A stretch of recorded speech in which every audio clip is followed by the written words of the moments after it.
Dahil nga natapos na natin yung first 31 days of vlogging ng journey natin, I want to congratulate myself na natapos ko to. Kahit na maraming struggle, minsan wala pang makontent, pero nakakagawa pa rin tayo ng paraan para magawa yung 365 days na challenge. Now, this second month, I want to challenge myself for improvement naman.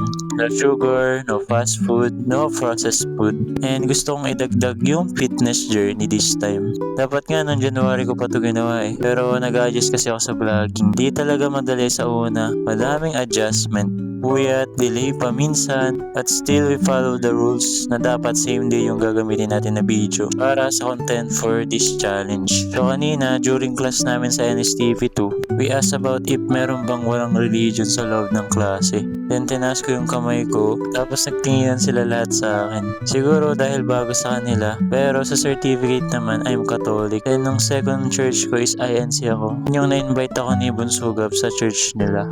The reason na sinabi ko na wala akong church, dahil nagsasabi lang naman ako ng totoo. Hindi dahil anti-Christ ako or what. Siguro na-realize ko na bakit nag-aaway ang mga simbahan. Iisa lang naman sila ng sinasamba na Diyos. So isa, sila lang daw maliligtas. Yung iba naman madaming bawal kesyo ganito, ganyan. Kaya naguguluhan na ako. Kaya mas pinili ko na lang magdasal directly kahit walang church. Kasi same lang naman yun. Wala naman makapagsabi kung alin ang totoo. Ang mahalaga, pare-parehas tayo ng paniniwala. Saka isa pa, ang dami ko na-encounter na ginagamit pang cover ang salita ng Diyos. Tapos, demonyo naman mga gawain, diba? O sa yun, late na nag-aya mag-gym tong mga classmate ko na sila Dino at Trish. Ako naman for self-improvement na kailangan ko din, sumama na ako. Kahit kasi ako naniniwala na we must prioritize our health over everything else. If di mo papahalagaan yung health mo, lahat ng pinaghirapan mo or goal mo masasayang lang. Saka iba pa rin talaga if nakikita mo yung sarili mo na much better version. Mas healthy.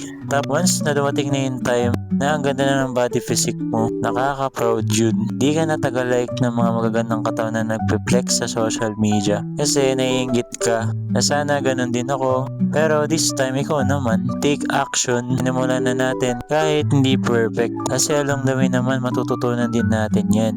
Keep improving, keep choosing yourself hanggang makuha mo yung mga goal mo sa buhay. And ayun lang, day 32 of 365. Samahan niyo ako mga boss for this challenge.